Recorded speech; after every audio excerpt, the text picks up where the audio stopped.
Hello and welcome to the VSiN Everything Guide to Sports Betting. I'm your host, Josh Appelbaum, a sports betting reporter at VSiN and author of the book, The Everything Guide to Sports Betting. For as long as I can remember, sports have been my number one passion in life. But it wasn't until I graduated from the University of Vermont and moved to Boston in 2009 that I really started betting on them.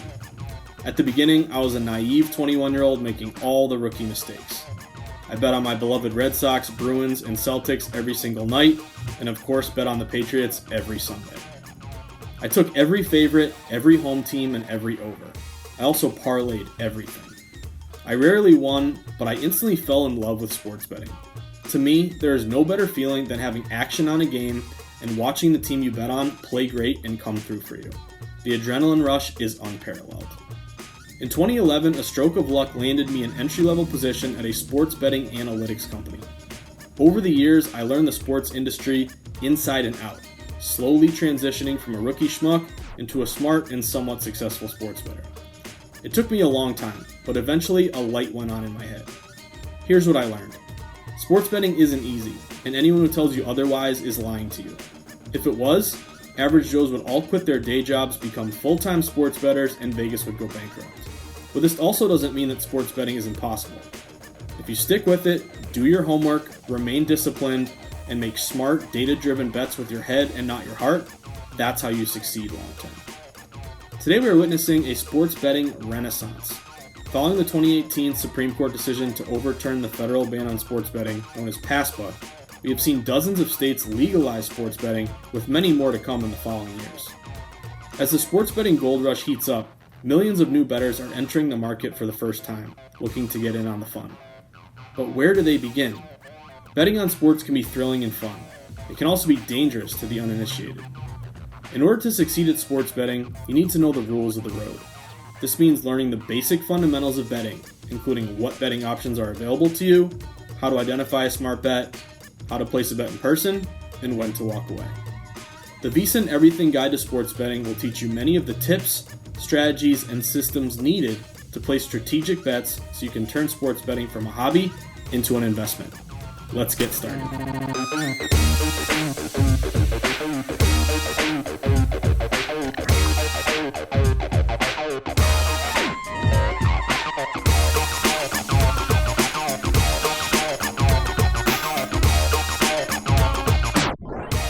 No one becomes a sports betting expert overnight. It takes months, if not years, to turn from a rookie bettor into an experienced veteran. The first step is learning how sports betting works and understanding some of the language and terminology that bettors use. This means mastering the basic fundamentals like who are the odds makers, how are the odds created, what is a sportsbook, why and how do lines move, what is a favorite and what is an underdog, what is the difference between the spread, the money line, and the total, and what is the juice.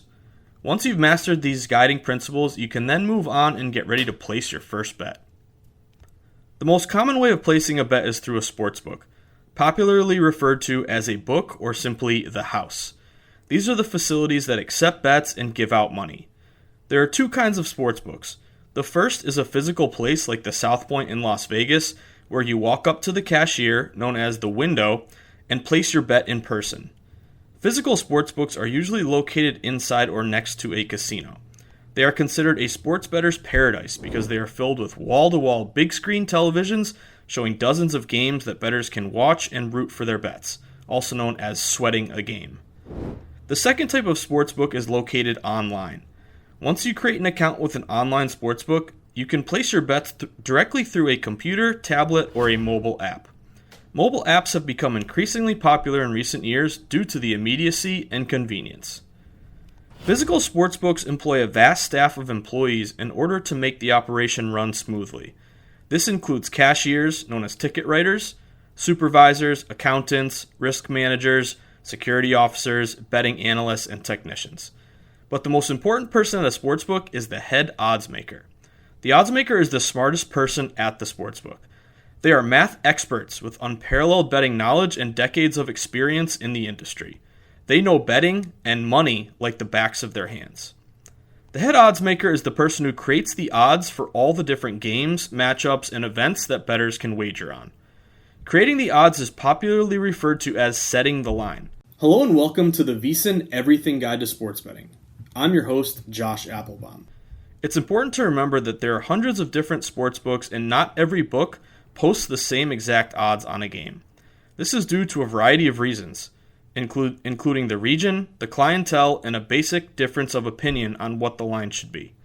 Some books cater mostly to casual or recreational bettors who bet for fun, known as average Joes or simply the public, while other books cater to more serious professional bettors who win at a high rate and bet large amounts. These are considered sharp bettors, known popularly as sharps or wiseguys. In order to determine what the odds should be on a given game, oddsmakers rely heavily on advanced mathematics, scientific formulas, computer algorithms, and experience. They also take into account power ratings. A power rating is a statistical representation of how strong every team is compared to one another. It focuses on key statistical categories and considerations like margin of victory, strength of schedule, and much more. By comparing each team's power rating and crunching the numbers, oddsmakers will get a rough estimate of what the line should be. Oddsmakers then adjust or tweak the line based on home field advantage, injuries, specific head-to-head matchups, scheduling, and even weather. If a team suffers an injury to a star player or is playing on the second night of a back-to-back, that is factored into the odds. If a football team with a bad offensive line is facing a team with a great defensive line, that is also factored into the odds. Once oddsmakers set the line, it is then released to the public. The initial line is called the opening line, or opener for short. Bettors can then pick which team they want to bet on. Generally speaking, the goal of the oddsmakers, also known as bookmakers, is to set a line that garners balanced 50-50 money on both sides. This way they can limit their risk and mitigate their liability. Once a line is released, the limits are low. Limits are the amount of money the sportsbooks will accept on a given wager. The sportsbooks use this initial period when the line is first released as a feeling out period to see how the early market reacts. Sportsbooks want to protect themselves from professional bettors betting big amounts early and taking advantage of an incorrect or off line, known as a soft line.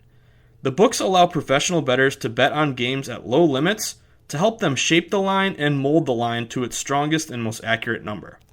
Once a universal line is established, known as a consensus line, then the market takes over.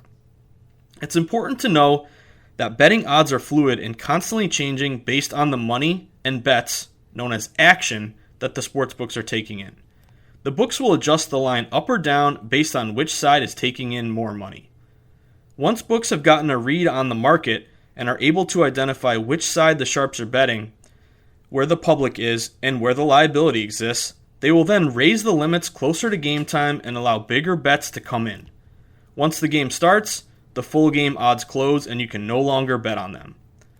Full game odds are the most popular odds to bet on, but sportsbooks also offer other odds to bet on, including first half odds and first quarter odds. At halftime, the books release a second half line based on how the first half went.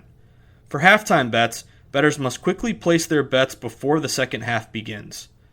Throughout the game, many sportsbooks also offer live lines that are constantly being adjusted based on how the game is playing out. This is known as in-game wagering and has grown in popularity in recent years. For every game, regardless of the sport, the oddsmakers must first decide which team is the favorite and which team is the underdog. Many factors go into this process. It's not as simple as the team with the better record always being the favorite. Things like home field advantage and injuries can help the oddsmakers decide that one team is more likely to beat the other on any given day. The favorite is considered the better team that is expected to win the game. They typically have superior players, more experience, better coaching, a better track record of success, and match up better against their opponent. The underdog, known simply as the dog, is the worst team that is expected to lose the game. Underdogs don't match up well against their opponent. They might be less talented, less experienced, and have inferior coaching. However, because favorites are the better team and win the majority of their games, oddsmakers must make betting fair by providing pros and cons to betting favorites and underdogs. Otherwise, everyone would just always bet the favorites and the sportsbooks would go bankrupt. As a result, Oddsmakers level the playing field by creating risks and for betting favorites and providing advantages for betting underdogs. There are two basic ways to bet on a favorite or an underdog, which is referred to as betting the side. The most popular bet type is the point spread, also known simply as the spread or SPD for short. The spread is a certain number of points taken away from the favorite and given to the underdog in order to level the playing field. The spread has nothing to do with which team wins the game. The only thing that matters is the margin of victory. The favorite gives or lays points to the underdog, while the underdog gets or receives points from the favorite. The favorite will have a minus sign in front of their odds, while the underdog will have a plus sign in front of their odds. If the two teams are even based on the oddsmakers' projections and the game is considered a 50-50 game or a coin flip, the spread is 0. This would be called a pick'em or just pick for short, with neither team laying or getting points. The spread is available in almost all sports, but it is most popular in football and basketball because the margin of victory can be vast. Baseball and hockey also have the spread, but they aren't as popular due to the fact that many games result in a margin of victory of 1 run or 1 goal. In baseball, the spread is also known as the run line, with the favorite giving 1.5 runs and the dog getting 1.5 runs. This means the favorite spread is minus 1.5 and the dog spread is plus 1.5. In hockey, the spread is known as the puck line, with the favorite laying 1.5 goals and the dog getting 1.5 goals. If you bet either favorite, they will need to win by 2 or more runs or goals in order for you to win and cover your bet. If they only win by 1 or lose the game straight up, you lose your bet. If you bet either dog, they would need to either win the game straight up or lose by just 1 run or 1 goal. Because underdogs are getting an extra run or goal and a half with the spread, bettors must pay a higher price on them. In turn, the price of betting a favorite on the spread is much cheaper because they would have to win the game by more than 1 run or 1 goal, in this case 2 or more. In order for the favorite to win a spread bet, they would need to win the game by any margin that is greater than the spread they are laying. In order for the underdog to win the spread bet, they would need to either win the game straight up or lose by a number that is less than the spread they are receiving. If the favorite or underdog fits this criteria, that is considered a cover, meaning they covered the spread and won the bet.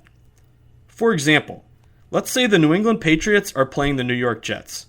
The oddsmakers list the Patriots as 7-point favorites. This means the oddsmakers view the Patriots as 7 points better than the Jets.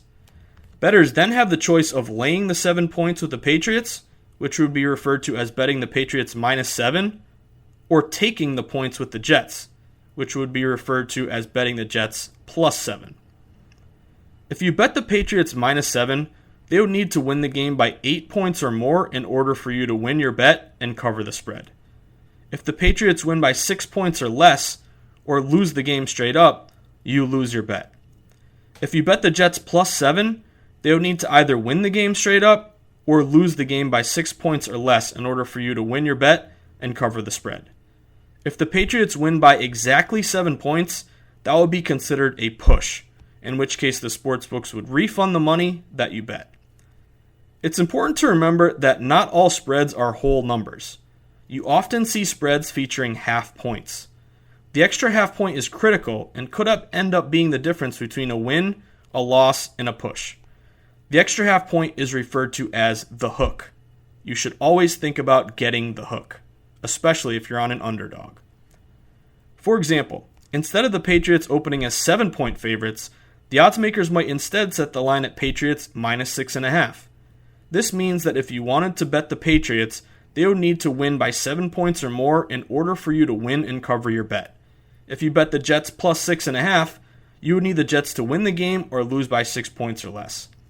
If they lose by exactly 6 points, you win and cover your bet because of the hook. With half-point spreads, a game cannot end in a push. In the betting world, every team is measured by 2 sets of won-loss records. Their conventional won-loss record, straight up or short SU, and their won-loss records on how they perform when factoring in the spread, otherwise referred to as their against the spread record, or ATS record for short. This refers to how often a team covers, not how often they win a game. For example, the Jets might have a one-loss record of 7-9, but are 10-6 against the spread, or ATS. This means they've only won 7 of their 16 games, but have covered in 10 of them. In terms of the standings, the Jets would be considered a losing team, but in terms of betting, they would be considered a winning and profitable team to bet on. It's not just about winning the game straight up, it's about covering the number. That's Josh Appelbaum, VSiN's betting reporter at Josh_insights with his betting 101 tips. So we're focusing on the spread. So Josh, we know what affects it. We know what it is now. When should you bet the spread? When is the best opportunity to attack a spread?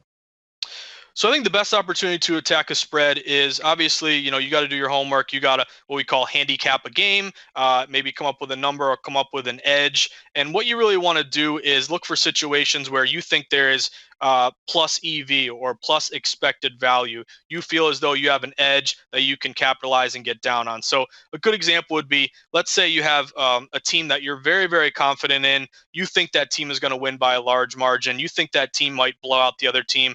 You would be inclined to lay those points and take that favorite, -2.5, -10, whatever the line may be. On the flip side, let's say you think an underdog is mispriced and they're gonna put up a good fight and they may even win the game, but you're not totally confident they'll win the game, but you're confident that they'll keep it close. In that regard, you would want to take the points. So, if you think it's about a coin flip game and you're getting +2.5 or +3, you would grab the dog plus the points. So keep in mind, you're not getting any added payouts if an underdog wins. It's all about covering that number, but it's all based on doing your homework, your confidence level, and knowing that, okay, if I'm on a favorite, I think they're going to win by more than the line. If I'm on a dog, they might win that game straight up, but you're confident they'll at least keep it within that spread, +2.5, lose by 2, lose by 1. Josh, a lot of novice bettors, when you try to explain it to them or they want to get into sports betting, just go, okay, I want this team to win straight up. And you go, well, that's kind of ridiculous based off the odds because they don't realize how much of a favorite they may be. But in some cases, it might be better to do a money line. But a lot of the times, you're going to be paying more of a premium. So explain why, in some circumstances, it's better to bet a spread versus something like a money line. You're exactly right, Danny. And I think, when you're looking at a big favorite, let's say, the New England Patriots are playing the New York Jets, or a great team is playing a bad team.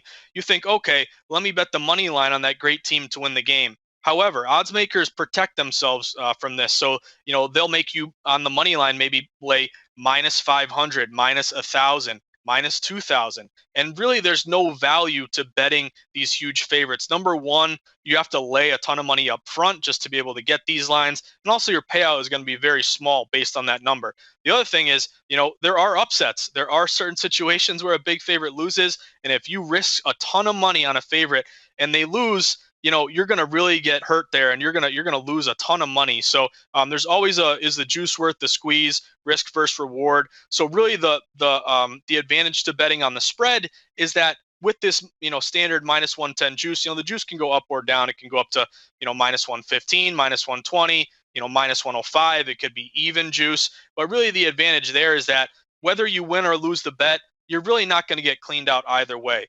So as a result, laying a -110 juice on a spread, a -2.5, you're taking much less of a risk than you would be if you were betting a favorite -500, -1,000. So you're totally right, Danny.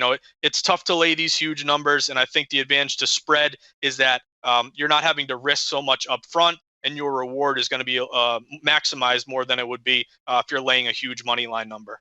That's VSiN's betting reporter Josh Appelbaum giving us betting 101 tips, focusing in on the spreads.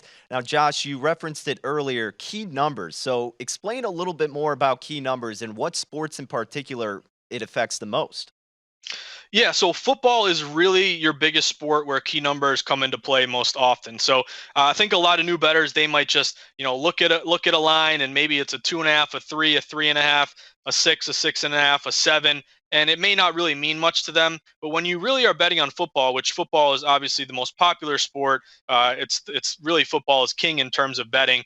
And as a result, you want to be conscious of key numbers. So a key number is basically a number that more often than not, you see margins of victory based on that key number. So talked about it a second ago, but the number 3. 3 is the most key number because if you're just a fan of football, you would think, okay, I see a lot of games that are 20-17, 24-21, 30-27. And you say, okay, scratch your head. Why is that 3 so important? That 3 is so important, and the margin of victory is more common than other margins of victory because the field goal, the 3-point field goal, is the most common method of scoring. You also have touchdowns, obviously, 6 points plus the plus the extra point there, the PAT. But if we stick with that number 3, that's a key number. So again, if you're betting a favorite, you really want to make sure that you want to be off that key number. Always think whether you want to be on or off a key number. If the most common margin of victory is 3 points and you want to bet a favorite and the number's around 3, 2.5, 3.5, you want to really do everything you can to jump on that number when it's minus 2.5. That way, if the favorite wins by 3, which is the most common margin of victory, you would cover that number. Now, on the flip side, if you're on an underdog, you really want to try to get the hook. The hook is called the extra half point, and it can really come in really crucial in a lot of situations overall. So if you have an underdog, you can get a plus 3.5 with the hook. That underdog loses by 3, you cover your bet. Same thing with around 6 or 7. You also look at 10 points if you add a touchdown, a PAT, and a field goal. So always remember, it's not about just doing your homework, making the smartest bet you can make. You always want to make sure that you're conscious of key numbers, knowing that you want to place yourself in the strongest position overall so that if it's a 3-point game, a 6-point game, a 7-point game, a 10-point game, you want to be on or off that number so that you can cover that. If it's minus 2.5, they win by 3, you win instead of push.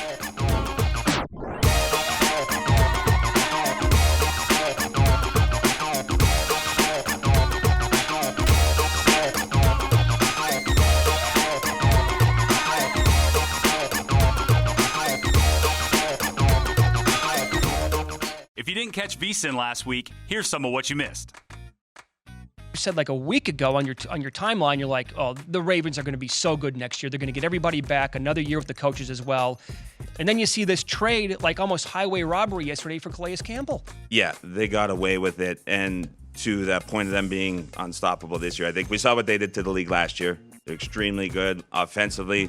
We're setting all kinds of numbers, all kind of pace. But something we don't really talk about a lot is look at everyone they're bringing back. They're going to get back almost all 11 starters on both sides of the football. I think there's one that is in question on the defensive side, but now with the addition of Campbell, that just bolsters that front seven even more.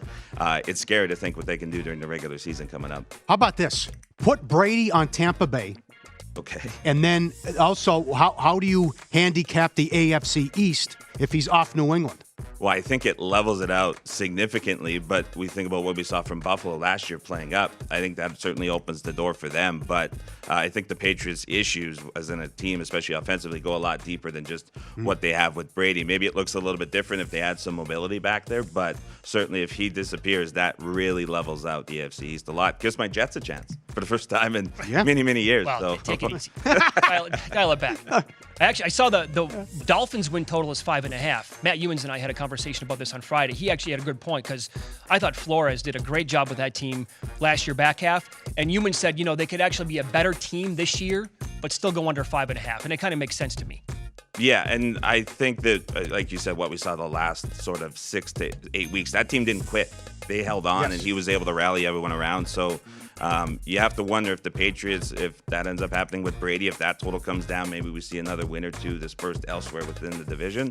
Maybe that opens up some potential for Miami. So I do like this a lot because you actually, again, and we talked about this a lot during the football season on the show, but you and I think you got a lot of heat for this. Probably, early December, you were like, nah, the Chiefs, number 1 in my power ratings, they're going to, I think you used the phrase, walk to the Super Bowl, and people are like, dude, have you watched the Ravens play? And they won the whole thing. You called it. You said best team in football. But now you're saying already, it's like, nah, they're going to come back a little bit, or the Ravens are just going to go over the top and be better than them. Yeah, and it was exactly it. So I was heavy on the Chiefs, but I just think with the Ravens bringing everyone back, that core of guys that they have, and giving Roman some more time to work with that offense. It was disappointing what he did. They took, I think, 3 weeks off at the end of the year there going into that playoff game, but I think this is a big reset in the offseason, getting everyone back. We know Harbaugh is a great coach.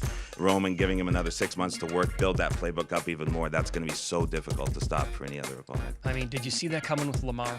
I mean, the leap that he took in the playoff game. Ravens fans during the playoff game at home to the Chargers were saying, you got to bench him.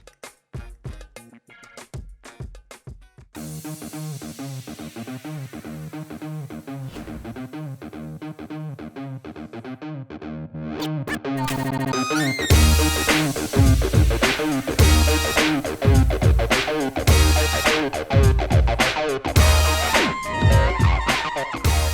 spread isn't the only option available to bettors who want to place a bet on either side of a game. The second most popular way to bet on a favorite or an underdog is on the money line, also known as ML for short. The money line is only based on which team will win the game straight up. The margin of victory does not matter. It could be by 1 point or 100 points. All that matters is winning the game. The oddsmakers set moneyline prices for each team, which then bettors must pay in order to bet either side. The amount of money you need to risk depends on the price of the money line. If you win your money line bet, the price of the money line also determines your payout. Unlike spreads, where you are giving or getting points, money lines involve paying a specific price determined by the odds makers based on how likely or unlikely a team is to win the game. Because favorites win the majority of their games, the odds makers force bettors to assume more risk and pay a more expensive price when betting favorites. In other words, a favorite lays minus money. On the flip side, because underdogs win less often, odds makers need to make them more attractive and appealing to bet on, so they add a sweetener to underdogs in the form of an additional payout, which is popularly referred to as plus money. You can quickly identify which team is the favorite and which team is the underdog on the money line by looking for a plus or minus sign in front of their odds. Favorites will have a minus sign, while underdogs will have a plus sign. In both cases, this is the amount of money you would need to risk or stand to win if your bet cashes. All money lines begin at even odds, also known as even money, which is either plus 100 or minus 100. This would be considered a pick'em price. The moneyline price then increases based on how much better one team is compared to the other.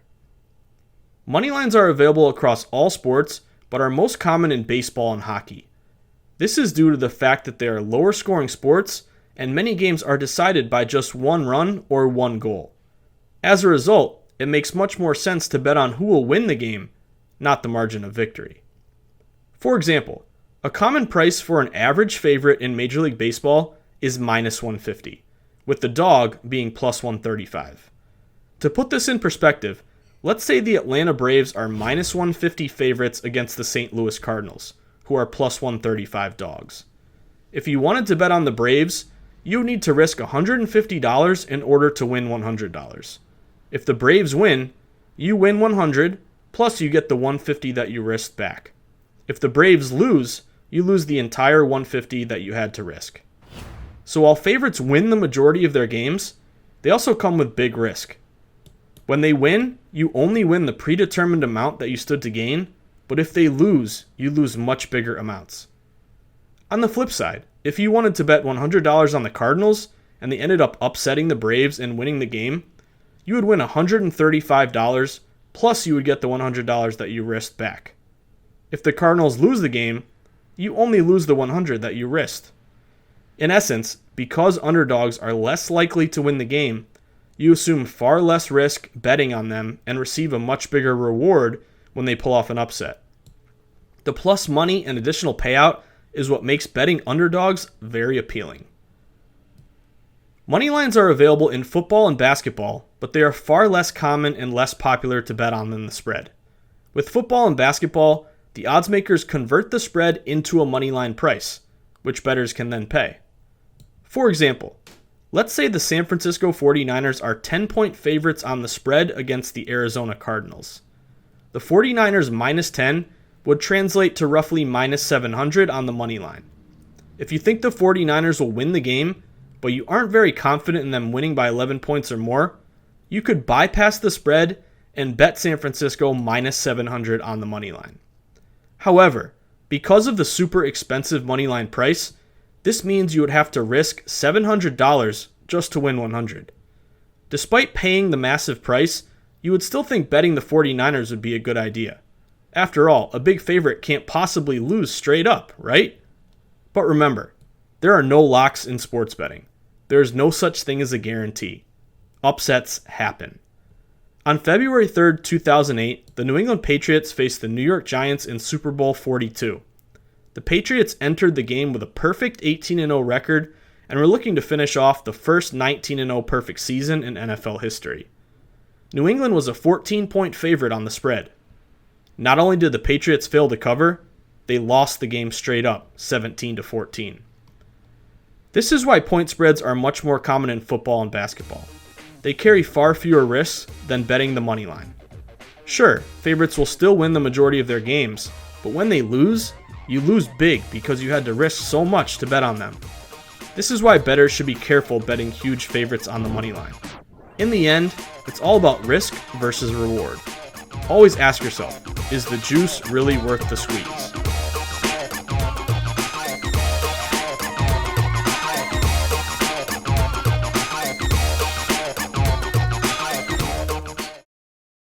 If you didn't catch VSiN last week, here's some of what you missed. You had to come up with a decision, obviously, on what to do now. Yeah. Because you sold some of these tickets. Right. Secondary market. We've been selling tickets since 2019 on this tournament, Yep, right? yep. And so the news comes out. We talked to our lawyer, and so again, just to clarify, we are not a sports book, right? And so when you buy a ticket, you are buying a ticket from someone else, right? And so when you purchase that ticket, we take a 10% fee, but 90% goes to the seller, right? And they've been selling tickets, like I said, since last year, right? And so, but when you buy a ticket, you get that ticket, right? We don't cash any tickets. And so typically what happens is you buy a ticket and it wins, we ship you the ticket and you get that payout, right? There's usually a large payout for you at the end of the rainbow, and you see that. And so we spoke to our lawyer, and basically, look, in our terms and conditions, it says, it's all sales are final. There are no refunds, even due to cancellations.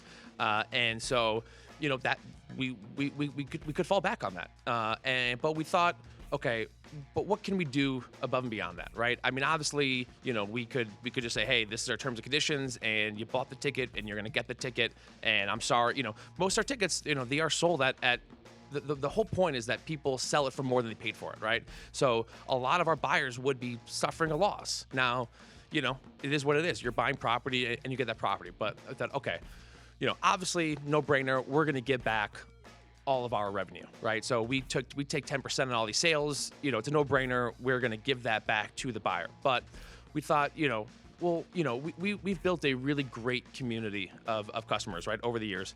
And, our sellers are super involved. They've made good money, over the years, right? I mean, these sellers are able to cash in. And so I've sold tickets on there. Right? Yeah, you guys have been great. Me too. Yeah, and they've lost, right? I've had some tickets that eventually lost for sure. Yeah. And so we thought, okay, let's put the call out to the sellers and see, would they be open to giving back to the buyers, right? Like I said, they're great, and so we did that. We worked tirelessly over the weekend to kind of deal with them, and they answered the call. And the outpouring of generosity was honestly amazing from these sellers. Everyone knows this is not a situation that anyone wants to be in, and so with that, I can make the announcement exclusive here on this that all buyers are being repaid on their purchase price. Anyone who purchased a college basketball ticket this season is going to get their full purchase price back, no questions asked.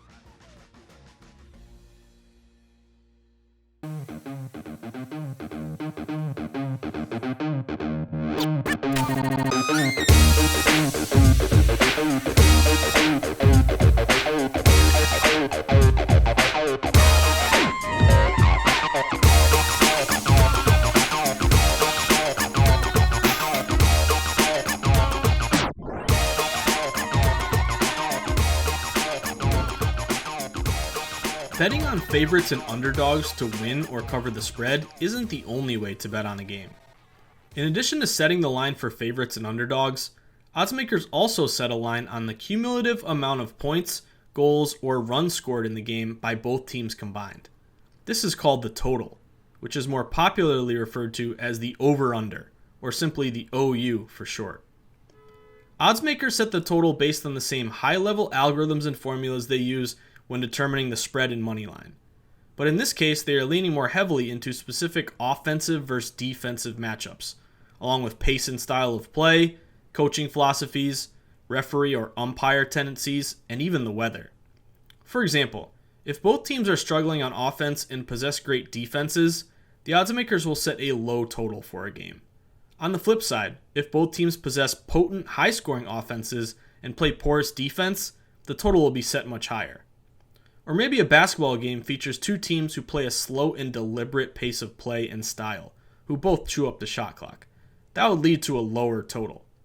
But if both teams really push the pace, get up and down the court quickly, and take and exchange a lot of shots and possessions, the total will be set much higher. The weather can also have a big effect on totals. One of the biggest factors is the wind.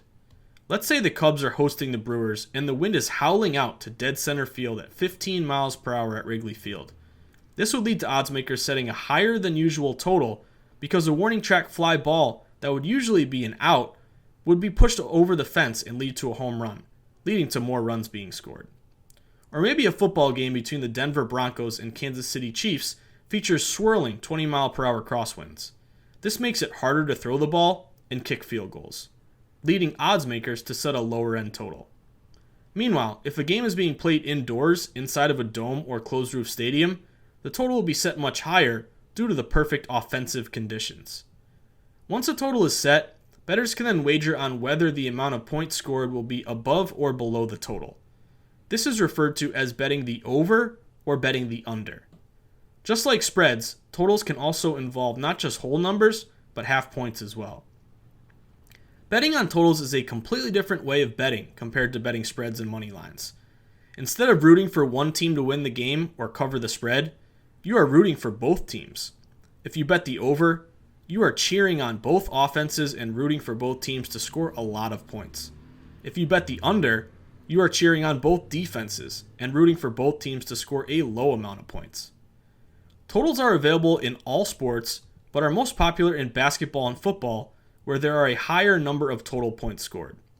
An average total in the NFL is roughly 45 points. In the NBA, it's typically between 210 and 220 points. MLB totals are typically 8.5 runs, and for the NHL, it's usually about 5.5 goals. For example, let's say the Chicago Bulls are playing the Los Angeles Lakers, and the oddsmaker set the total at 215.5. If you wanted to bet the over, you would need both teams to combine to score at least 216 points or more. It doesn't matter which team wins the game. If the Lakers win 110-106 or the Bulls win 110-106, you win your over bet. If you bet the under, you would need both teams to combine to score 215 points or less. It's important to note that bets on the total are based on the full game results, not just the regulation results. So if a game goes to overtime, that counts toward the total. Overtime can be a blessing or a curse depending on what side you're on. If it's late in the game and you're losing your over bet, bettors will hope and pray the game goes to overtime so there's extra time to score more additional points. On the flip side, if a bettor has an under and the score remains low late in the game, bettors will cross their fingers that the game doesn't go to overtime, which would lead to more points being scored and potentially sink their under bet. The most popular total bet is on the full game. However, sportsbooks also offer totals for the first half and the first quarter. These are abbreviated by 1H and 1Q. Once the first half is over, the second half line is then released, abbreviated as the 2H line. You would then have to act quickly and place your second half bet before halftime ends and the third quarter begins. Sportsbooks also offer a live line total for in-game wagering. In addition to the full game total for both teams combined, you can also bet on how many points a specific team will score during a game. This is referred to as the team total, abbreviated as TT. So while the Bulls-Lakers game might have a full game total of 215.5, the Bulls team total might be set at 107.5. Maybe you are worried about the full game total going over because the Lakers have a potent offense, but see value on the Bulls team total under because the Lakers have a stellar defense that the Bulls don't match up well against. Books also offer win totals for each team prior to each season. These are season-long bets based on how many games a given team will win over the course of a year. Then they get adjusted throughout the year based on how well each team is performing. For instance, before the season starts, the Atlanta Falcons might have a win total of 8.5. If you think the Falcons will win 9 games or more in the upcoming year, you could bet the over. If you think the Falcons will win 8 games or less, you could take the under. You would then have to wait the entire year to see if your ticket will cash. Totals also exist for individual players. This could be tied to specific individual games as well as season-long performances. These types of bets are popularly referred to as prop bets, which are short for propositional bets, also known as exotics. A prop bet, or prop for short, is any kind of bet outside of the traditional spread, moneyline, or over-under that isn't tied to the final score. Props for individual player over-unders are referred to as player props and have grown in popularity in recent years. For example, let's say the Baltimore Ravens are facing the Pittsburgh Steelers. The oddsmakers might set Lamar Jackson's passing over-under yards at 298.5. You could then bet on either the over or the under. Other popular NFL player props would include over-under receiving yards, rushing yards, and touchdowns for each specific player in a game. In the NBA, you can also bet on specific players going over or under a certain amount of points, rebounds, assists, blocks, steals, and minutes. LeBron James might have a point total prop of 25.5. You could then bet either the over or the under. Player prop over-unders can also be season-long bets. For instance, popular MLB props include how many home runs, hits, or RBIs a player will have in a given season, along with how many wins, strikeouts, or saves a pitcher will have. For example, maybe the oddsmakers set Mike Trout's home run total over-under at 35.5 for the year. You could then either take the over or the under. Player props are a way to bet on a game in which you don't see value on either team winning or covering, or the total going over or under, but instead identify value on a specific player's performance. Instead of betting on a team, you are betting on a player.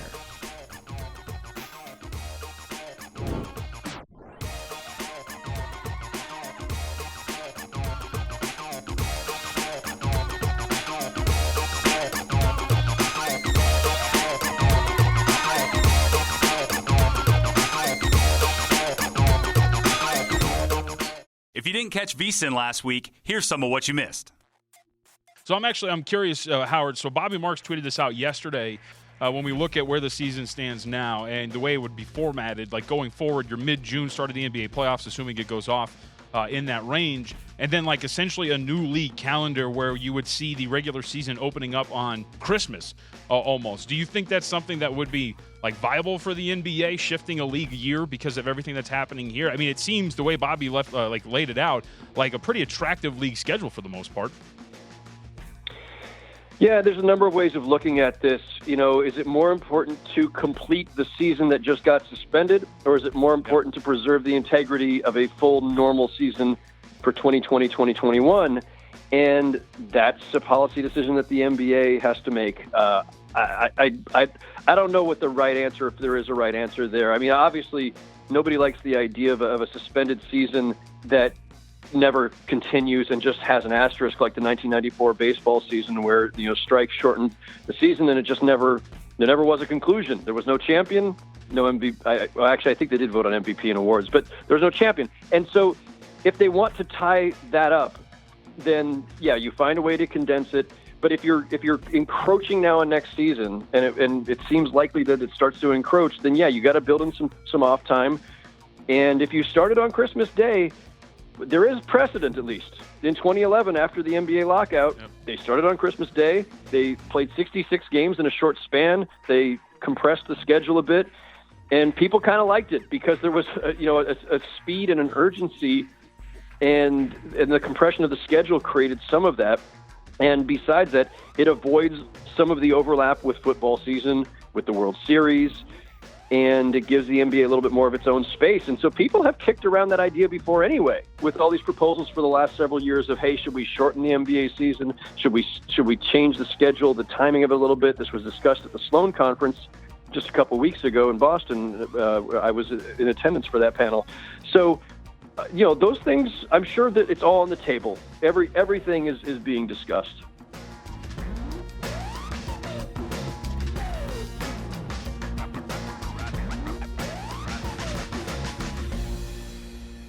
Now that we've discussed the three most popular ways to bet on a game, the spread, the money line, and the total, it's time to discuss the final basic tenet of sports betting that all bettors must know about.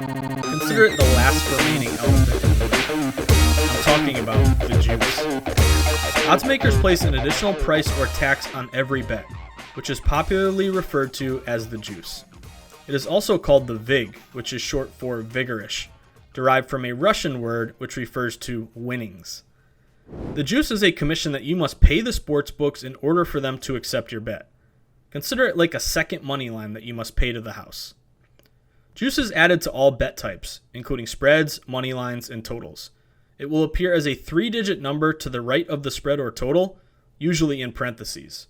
The juice won't appear in parentheses next to a money line price because it's already baked into the line. Standard juice is considered to be minus 110. This is known as 10-cent juice. This means that for every dollar you wager on a spread, money line, or total bet, you have to pay a fee of 10 additional cents to the sportsbook.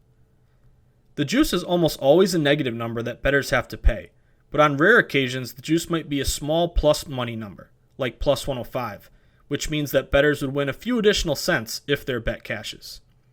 For example, let's say Alabama and Auburn are playing in a college football game. The oddsmakers open Alabama as a 7-point favorite.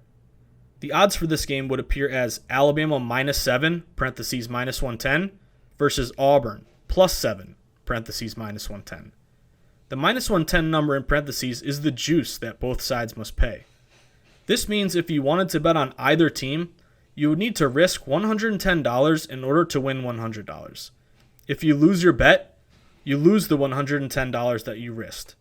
But if you win your bet, you win $100 and you get the $110 that you risked back.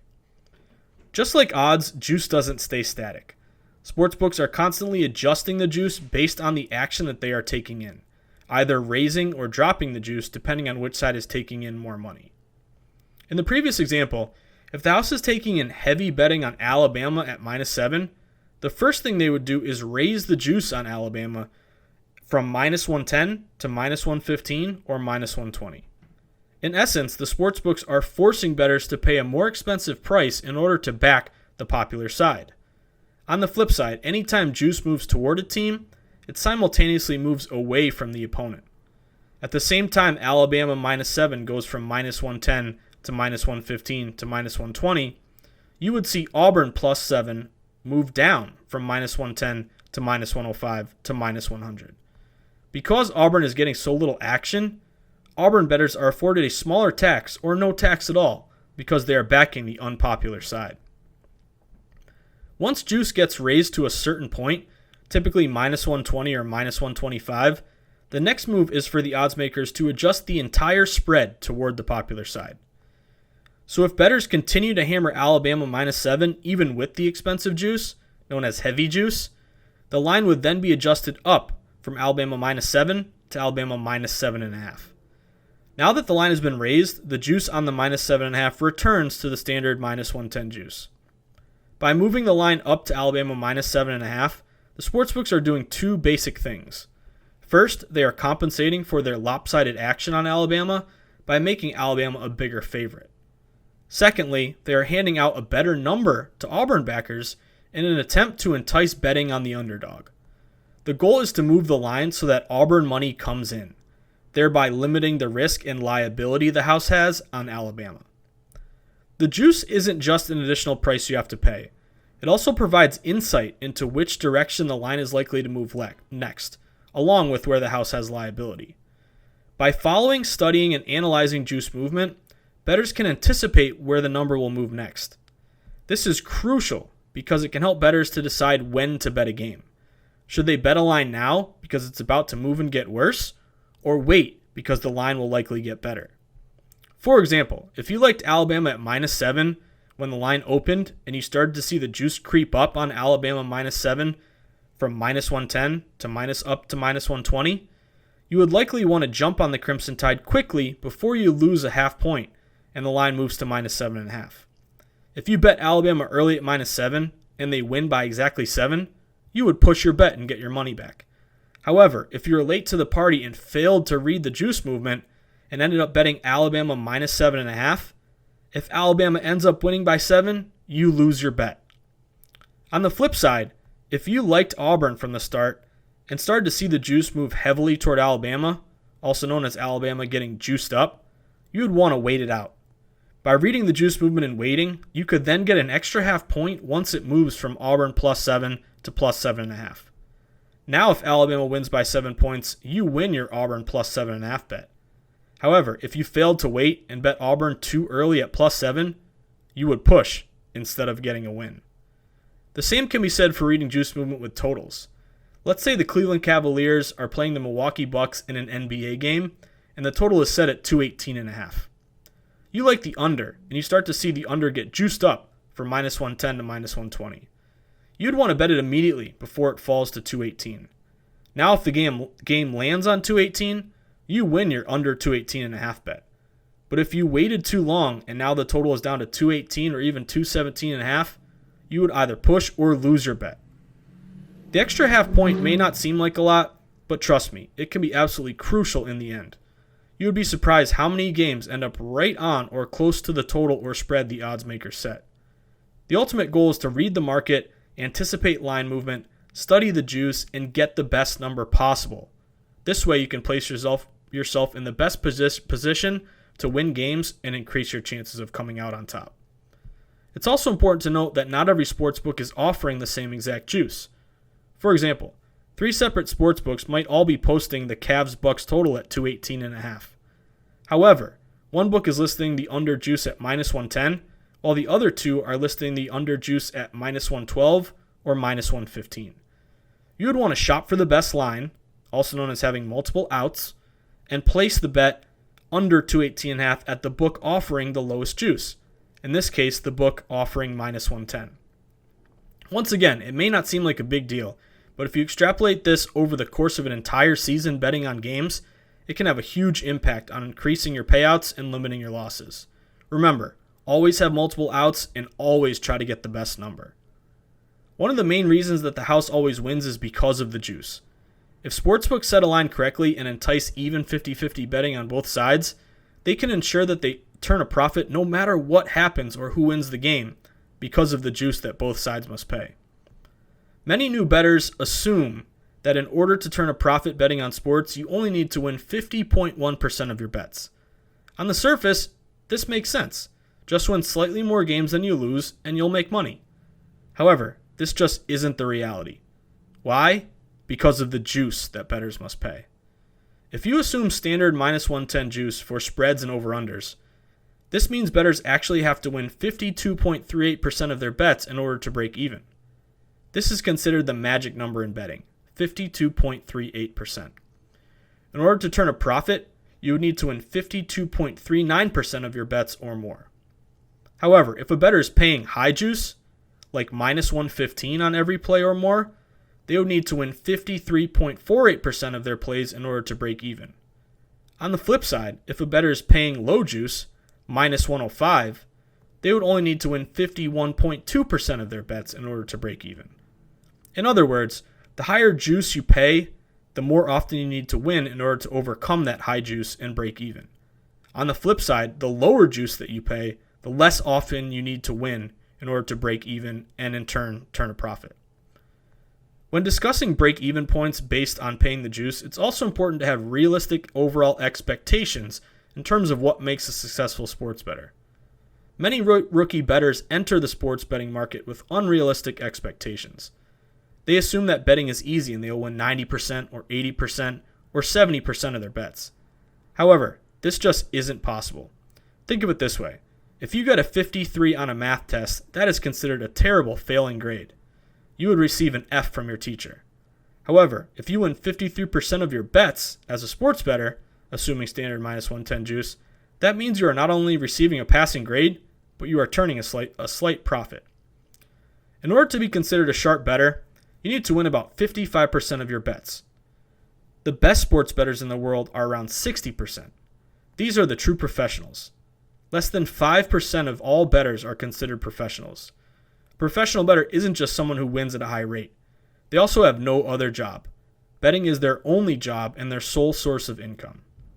It's also important to remember that any bettor can get hot and win 10 bets in a row, or go 9-1, or 8-2, which would translate to a 100%, 90%, or 80% win rate. However, this is just a short-term result. There are ups and downs that come with sports betting. There are hot spells and cold spells. The true mark of a winning bettor is over the long term. Winning at 80% or more just isn't sustainable long term, which would be a full season or a full calendar year. For these reasons, all bettors should strive to win 53% or more of their bets, knowing that the juice will increase or decrease that number needed based on how much you have to pay. But how do you know which sportsbooks offer the best and cheapest juice? In the old days, you would have to physically travel to each sportsbook and check out the prices they were offering, or call someone who could do it for you. Not anymore. The rise of the internet in the 1990s changed everything for sports bettors. With it came a revolutionary invention called a live odds page. The live odds page compiles all lines and juice prices from dozens of different sportsbooks together in one easy-to-view place. Consider it a one-stop shop. It's kind of like an e-trade platform for investors, but instead of showing the prices on stocks, it displays sports betting lines and odds. The live odds page also updates in real time as sportsbooks change their lines and adjust the juice. It is considered a Bible and a must-have for sports bettors. It allows bettors to read and anticipate line movement and shop for the best price and get the cheapest juice. Be sure to visit the free VSiN live odds page to view all the lines and juice prices across the market. Just go to www.vsin.com/odds. In conclusion, new bettors might overlook or disregard the juice. That is a mistake. Always read and study juice movement so you can anticipate and predict the next move. And always shop around and look for the books offering the lowest juice possible. It will make a huge difference and help you become a more successful bettor by maximizing your profits and limiting your losses. Lastly, never forget these 5 critical words. Always get the best number.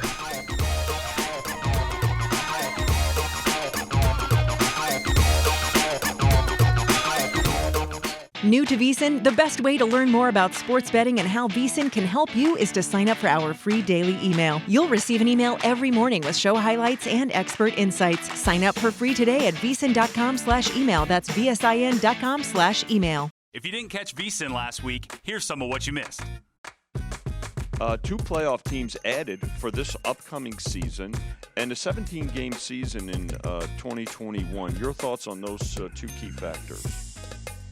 Well, I'm very much in favor of the expanded playoff format, and the top team in each conference is the only team that gets a bye. And what that means, Benny, is that we will have six count 'em playoff games on that first weekend. That will be a celebration of football. They could go prime time, one game on Friday night. They go doubleheader Saturday, doubleheader Sunday, prime time on Monday night. They can absolutely own the sports world.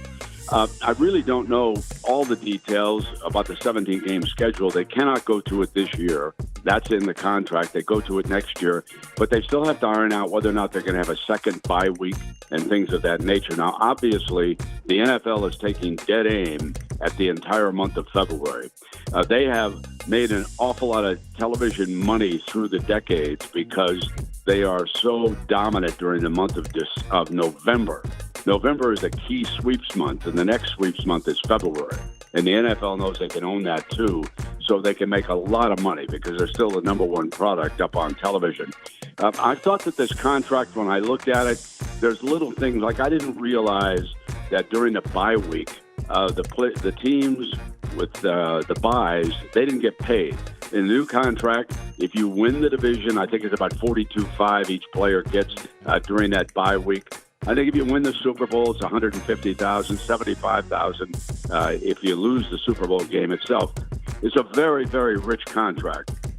The most interesting clause from our standpoint is that if any of the stadiums go to sports betting, and it doesn't have to be on NFL, if any of them go, part of the stream of revenue goes toward the players. I was fascinated that was included in the contract, that it had even come up. So I think it's a win-win. Obviously, the owners get another week to make more money to pay these great salaries that we're going to give out here in the next 3 days in free agency. There's going to be some rich contracts, Benny,